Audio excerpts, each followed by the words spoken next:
things, and you be just a while.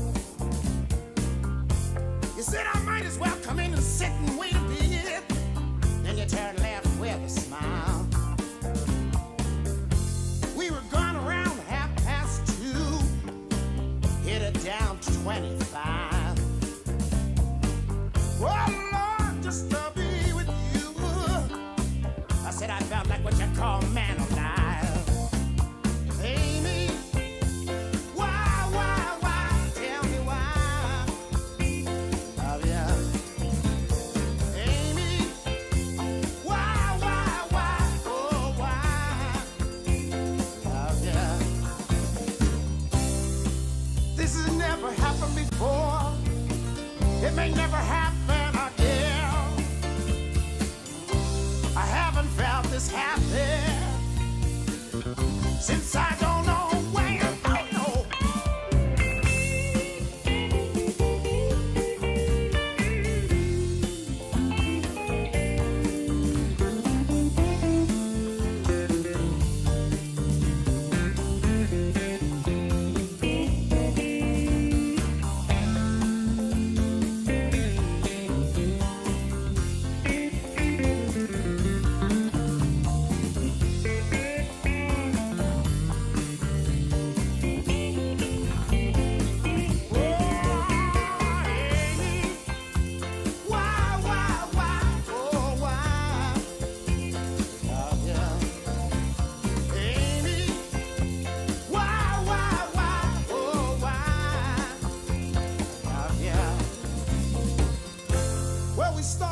Little park, oh, just along the way.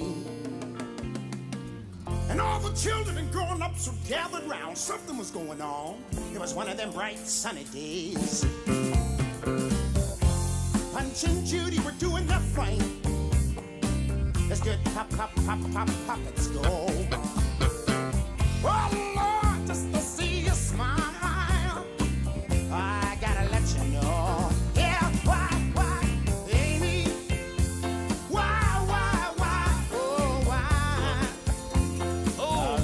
Ladies and gentlemen, good afternoon. Nostalgic goosebumps all over the place.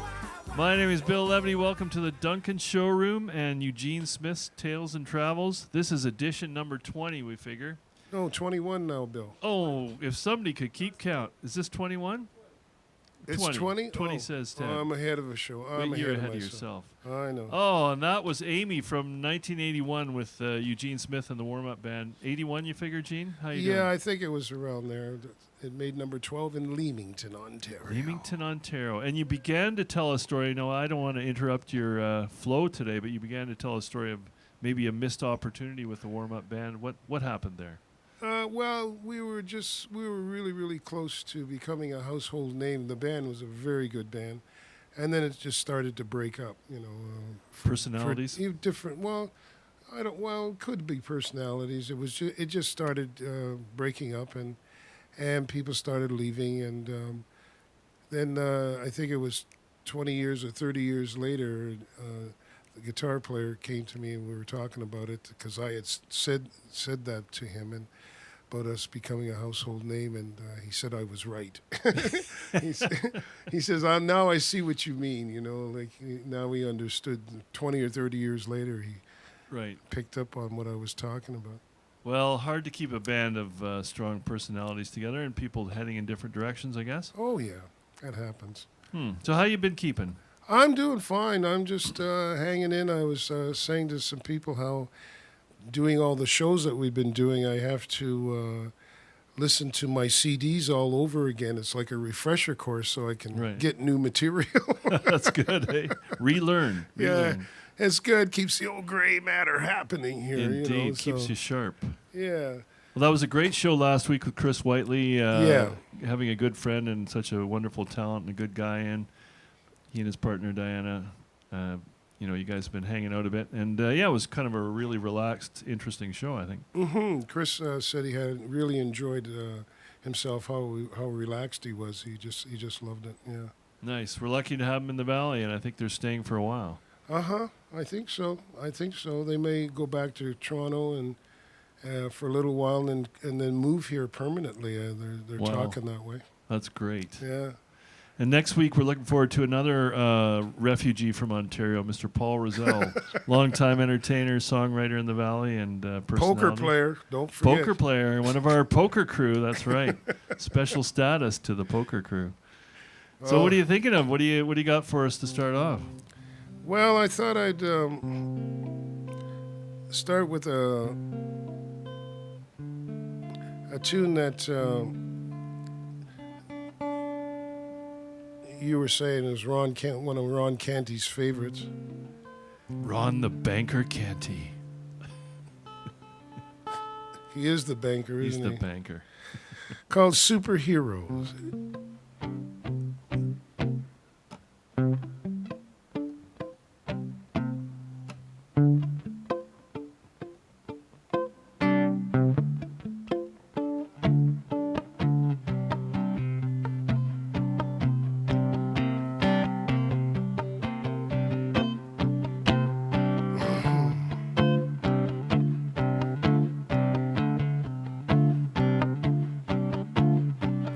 Hot-headed people running in a crowd, sticks and stones in their hands, shouting mighty loud. They're fighting.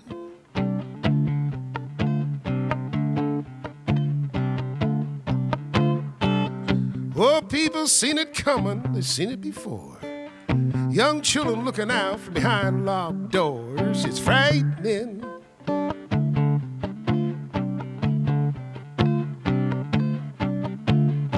Someone throws a firebomb down from a roof. A lady gets hit. She's not by fireproof, inhuman.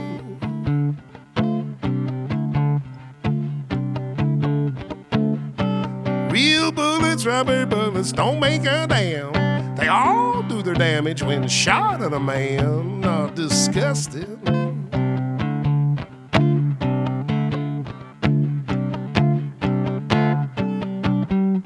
Where are the superheroes when you need them? The ones who stand for right and freedom. Bigger than life in all the movies. They're not a part of this reality. Ba ba ba ba boo boo ba ba da.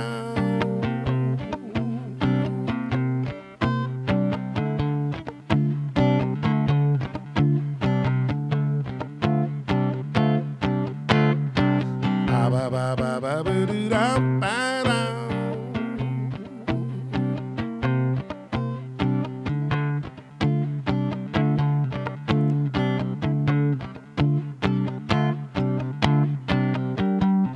Where are all the superheroes when you need them? The ones who stand for right and freedom. Bigger than life in all the movies. Oh no, they're not a part of this reality. No. Hot-headed people running in a crowd, sticks and stones in their hands, shout mighty loud. They're fighting.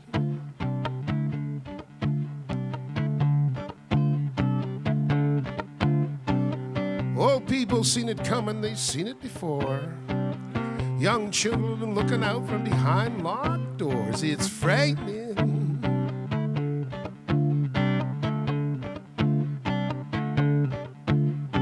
Someone throws a firebomb down from a roof. A lady gets hit, oh, she's not fireproof. Ah, disgusting.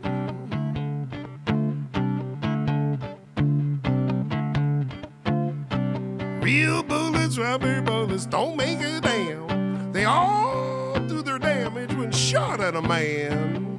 Ah, inhuman.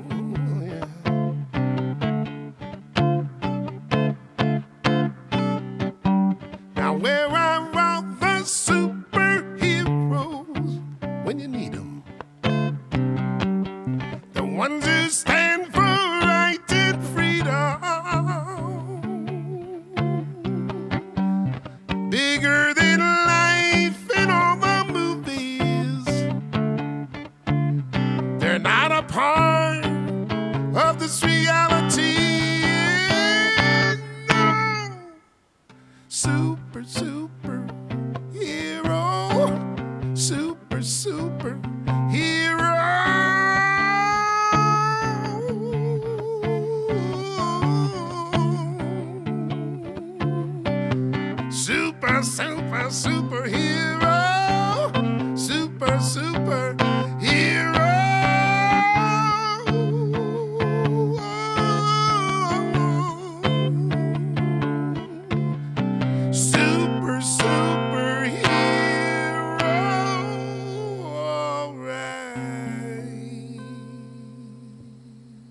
indeed. Great song. Man. Oh, love that one. Thank you. Yes. Your brother Jeff says hello. Hey, hello, big Jeff. brother. Corina Keeling says hi with a big red heart. I don't think we've had her writing in before. Corina Keeling, yeah. Has she? Oh, hi, Corina. Oh, good friends with Tanya. Right, okay. Gotcha. Hi, Corina. Hello. And Victoria says, hi, wonderful to hear that great song again, and so perfect for your amazing voice. Thank And you. it does give a huge range in that one, doesn't it? Like, whoa. Whoa.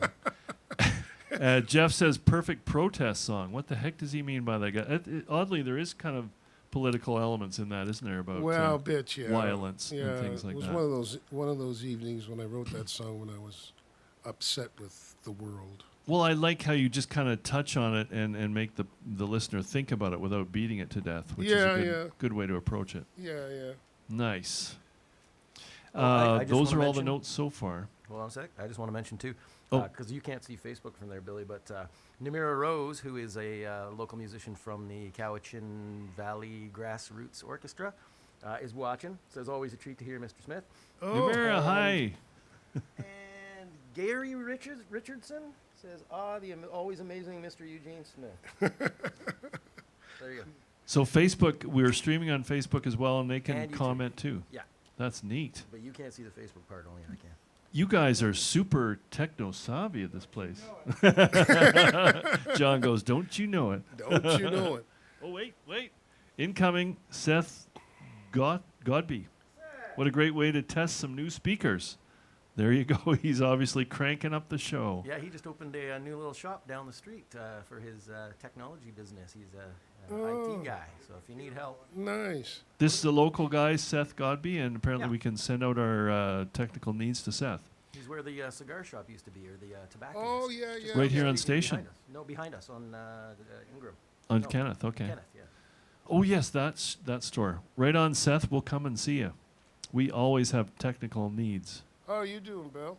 For sure. I'm doing pretty good, Gene. Going a little crazy lately. I think, I always think it sometimes sitting at home contemplating, it's because the world is a bit out of balance. So, it's our job to kind of interpret it, take it inside. The world is out of Spit balance. it I out. like that, how you put that. Yeah. That's right. It's kind of, it's interesting. But everything's good. You're working well. No, I just stare at the computer screen all day. Get out.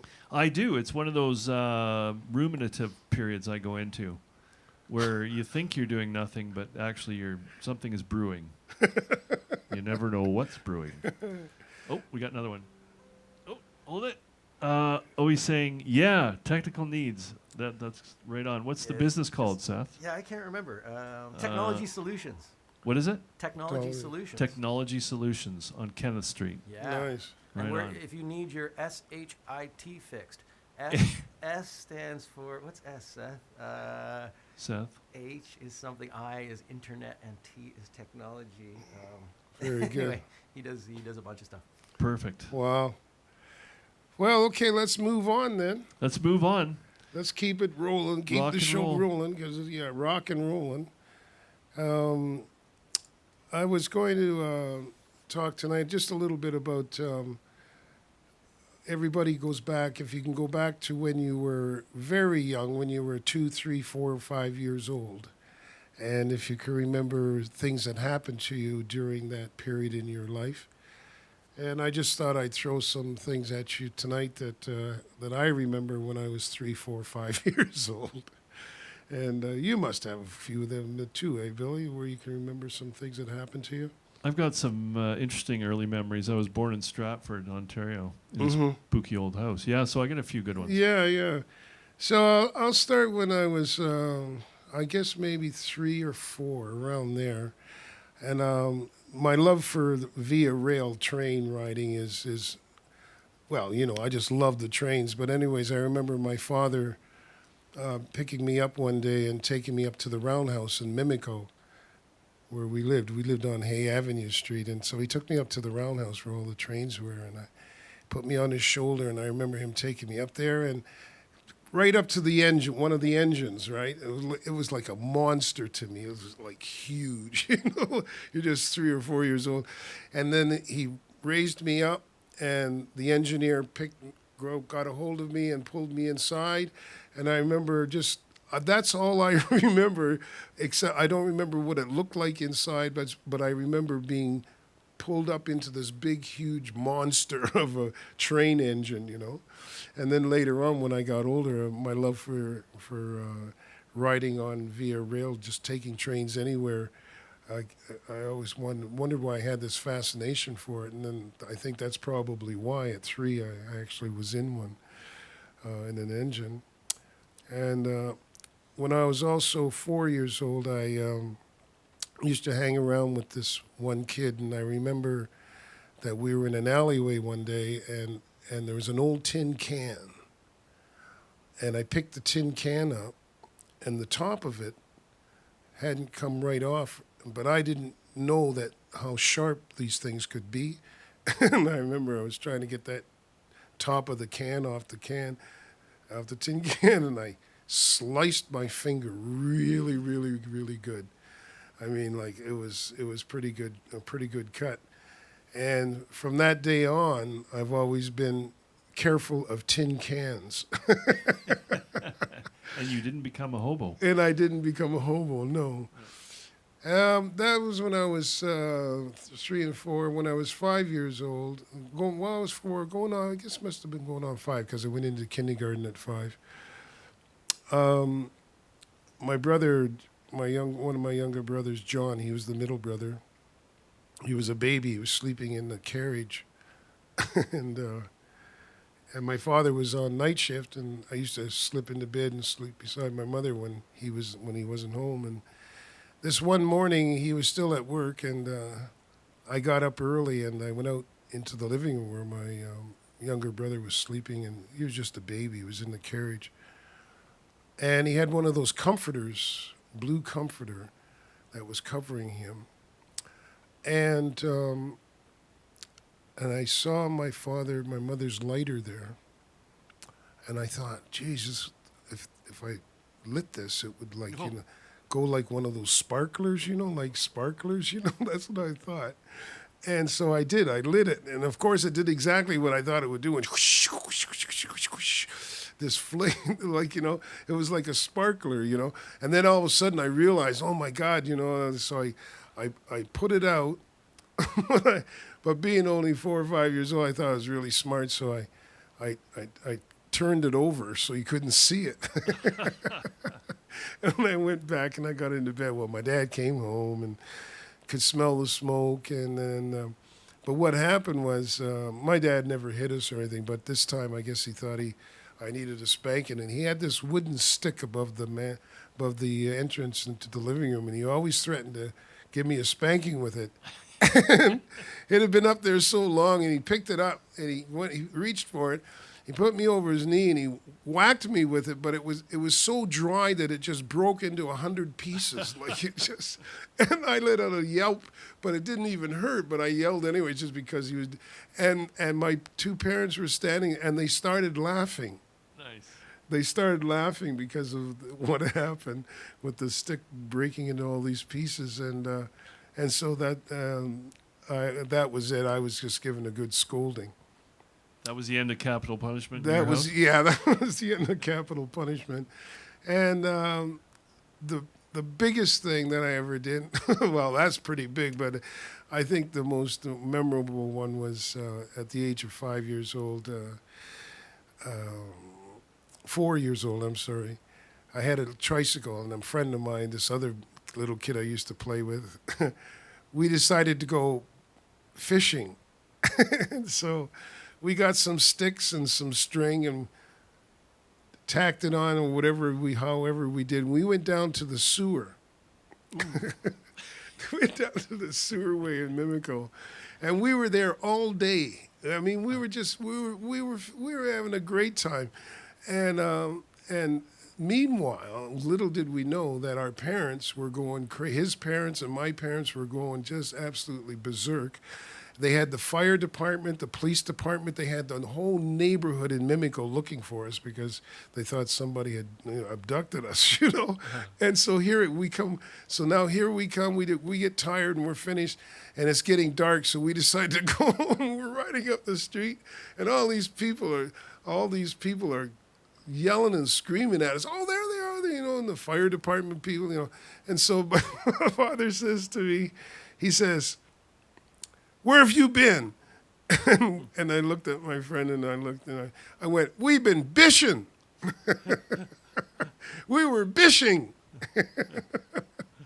I never got strapped. Nobody got hurt with that, but those are some memories of mine at that age, Well, no doubt you intuitively knew that Ogopogo, in order to get to the Okanagan Lakes from Scotland, had to go through the Toronto sewer system. So you're probably fishing for Ogopogo. But a lot of the rivers and streams, of course, were diverted through the sewer system. So that made a lot of sense, really. That makes sense to me. Yeah, well, we thought we were having a great time. We never caught anything. Luckily. We never caught a thing. Well, it seems like your curiosity was rampant as a child. You kept your parents on their toes. Well, yeah, I remember my mother, and I actually remember doing it, and it was my first day in kindergarten. So my parents leave me in the school in kindergarten, so they come back to pick me up and check me out, see how I'm doing. And what happened was they couldn't find me. Nobody could find me. I was hiding underneath a table in the kindergarten class, and nobody knew I was there. I was just hiding, Did you have a demon-like kindergarten teacher, one of those mean ones? No, just not really. hiding. It was like, I was just being a kid, A pill. Probably just driving her crazy about the whole time I was in kindergarten, but I even failed kindergarten. No, I didn't. You can't fail kindergarten. Nobody fails kindergarten. Well, let's put it this way. They shouldn't have passed me into grade 1. We also tell that story early on in our series about the dismantling was it a mandolin or a... Oh, that's when I was 5, yeah. When You were 5. Yeah. A little more technically proficient, yeah. Yeah, I was a little bit older, I thought. Still a handful, obviously, yeah. And curiosity, as they say. Well, one time those jolly jumpers that they used to have and put them on the door, and the baby would be put in there and they'd bounce up and down and everything, So my mother had one for my younger brother, and one day, he wasn't in it or anything, but it was on the door, and so I jumped off a chair and I grabbed a hold of it and I started swinging myself with it, like, back and forth. I'm going, I'm Superman. I'm Superman. and I lost my grip and I fell and I hit my head on the floor and knocked myself out, right? And my mother ran apparently and grabbed a hold of me and ran me over to the sink and put the cold water on me. And when I came to, she said, "Are you all right?" And I went, "I'm telling Daddy you knocked me down." Oh, jeez. I'm telling Daddy you knocked me down. You were quite the kid. Oh, it was fun to be around, I'm sure. We won't say troublemaker, just full of energy and curiosity. Well, that's kind of a natural thing to grab onto one of those things and swing. Yeah, it just made sense at the time. But so I thought I'd just throw those stories out at people tonight because I'm sure all our watchers out there, they must have stories of their own that they could tell. I think so. I'm glad you explained about the concussion. That explains a lot, doesn't it, John? Early concussion. Well, what are you talking about, Willis? Bruce. What are you talking about, Willis? That explains a lot. Thanks. Oh, thanks. I'm just teasing you. I know.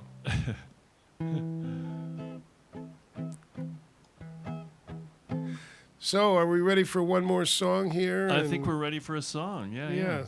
And next week, like we say, we have Paul Rozelle's going to be here. That'll be fun. Yeah.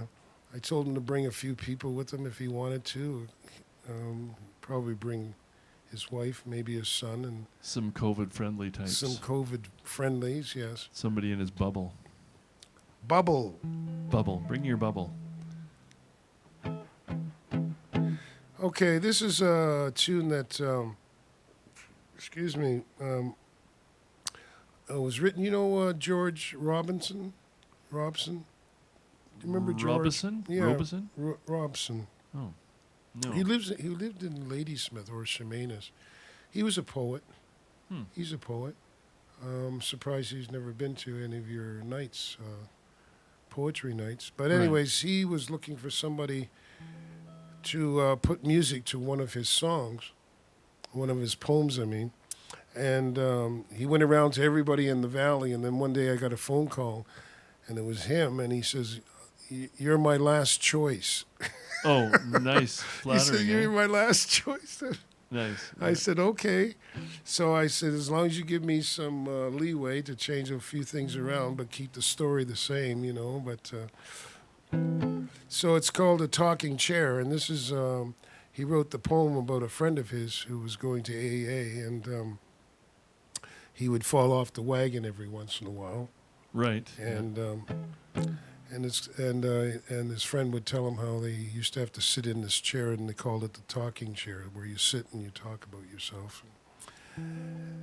And so I put it to music, and he liked it, and so this is how it goes: The Talking Chair.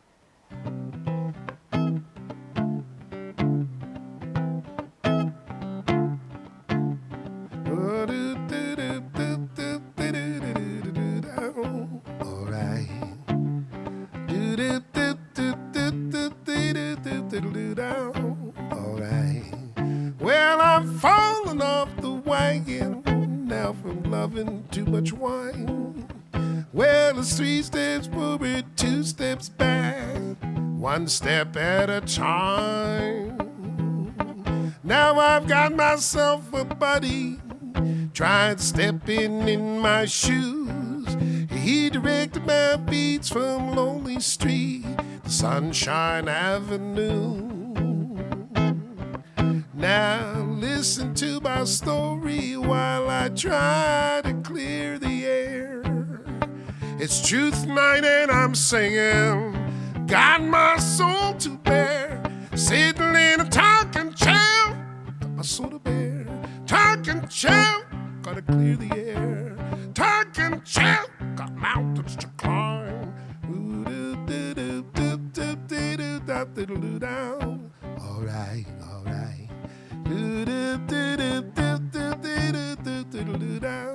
All right.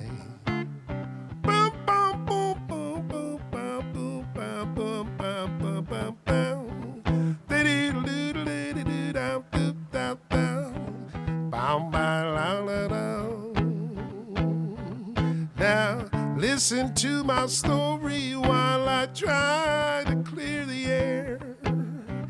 It's truth night and I'm singing, got my soul to bear. Sitting in a talking chair, got my soul to bear. Talking chair, gotta clear the air. Talking chair, got mountains to climb.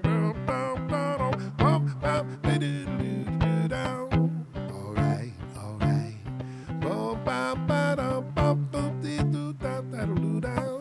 All right,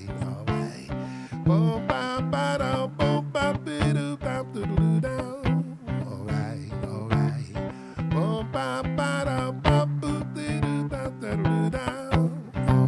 All right, all right. Lovely. Thank nice you. work. The talking chair.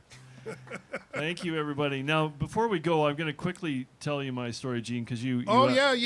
Please. No, do. you asked me to prepare one, and you gave me the opening, and I missed the pass, so that's my fault completely. We've got somebody in the background there. Hi, whoever you are. You're in the shop, but that's okay.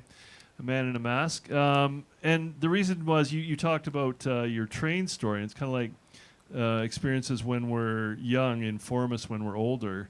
One of mine, before the age of 3, was walking up to the attic in our house and having a book and a stub of a pencil and just, writing, which would in effect be just scribbling at that age, of course, but like predestining the fact that I would be interested in writing, I guess. The other one that was really clear was that and the reason I want to tell this is because you being an experienced guy, I'm thinking, well, maybe Eugene will have an interpretation for this dream, or not a dream. Sorry, it's a story. Was that I was in a little bed on the far side of my parents' bed, and this when I would wake up and be alone in the room, I would see this figure on horseback, like in full knight's armor. It was this life-size figure in the corner of the room that I had to pass to go to the bathroom. And it was like a recurring thing that I thought was real. And it was kind of like one of those fearful things. But later on, as I continued to experience it, it was kind of like a guardian sort of thing. And so I've always I thought someday I'll meet, a big-breasted gypsy lady who will explain this story to me. But so far, it makes no sense further on in my life. I don't know. What do you think? Well, I'm not a lady. I'm not big-breasted, so. But you've been around. Well, he thought maybe I could do a little voodoo here or something. Voodoo, yeah. Well, I don't know, Billy. Let me think. After all, Jim, I'm not a doctor. I'm not a doctor, Jim. I'm a musician, damn it. Well, maybe it just meant means that one day you were going to get into being on stage as an actor. Maybe just straight out costuming. It could have been. I mean, definitely, I've wondered about that being the home of Shakespeare transplanted to Canada. Well, there you go. You were in Stratford. Yeah. 30 years later, I come out west and get into thespianizing. It's true. That could be it. Simple as that. Yeah. Nice. Well, thank you so much, and for sharing more of your childhood memories and your music. You're welcome, and thank you everybody out there in Skype land. Well, not exactly, but that's the other thing. What's that? What's Skyping? He'll explain Skyping. Skyping is when you're kind of what you do with Victoria, isn't it? When you can see each other. Oh well, no, we don't do that. You don't look at each other when you talk. I can't do that on my phone. I don't blame you. I don't. But yes, thank you out there in internet land, and thanks to John and Dr. T. And Pete Bratton from the Music Cafe, the Jalouse Music Cafe in Parksville. So a great show. Best regards. Oh, I missed that one. That's on the Facebook. Yeah. Nice. Thanks, what place is that again? Jalouse Music Cafe in Parksville. Oh yeah. Well, give me a call. Give me a call. In these times when live entertainment is raging, I guess certain venues are carrying on, and we're certainly glad that the Duncan Showroom has been alive and well all through the entire COVID That's right. period. Yeah. Good night, everybody. Good night, everybody. We'll see you next week with Paul Rozelle.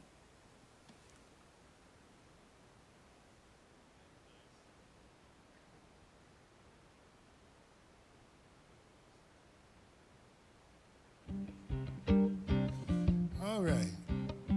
First song I'm going to do for you is called He Don't Love You.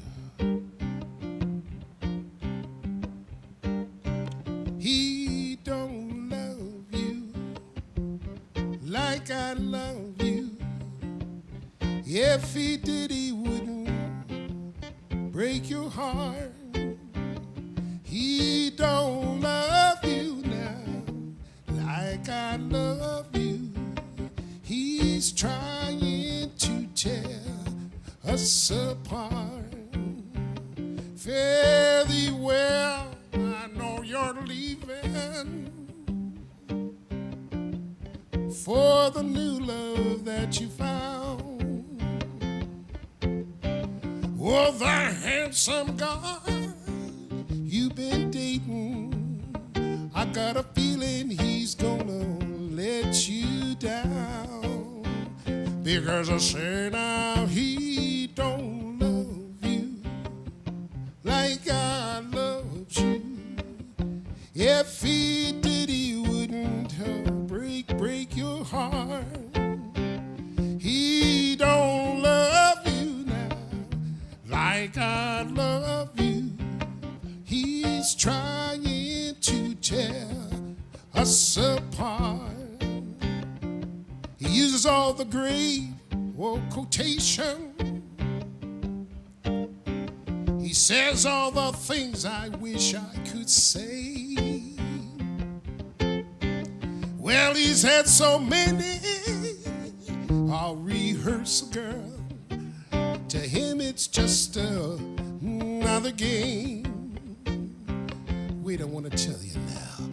And when the final act is over and you're left standing all alone, when he takes his bows, makes his exit, oh yeah, I'll be there to take you home. Because I say now, he don't love you like I loves you. If he did, he wouldn't break your heart. He don't love you like I love you. He's trying to tear us apart.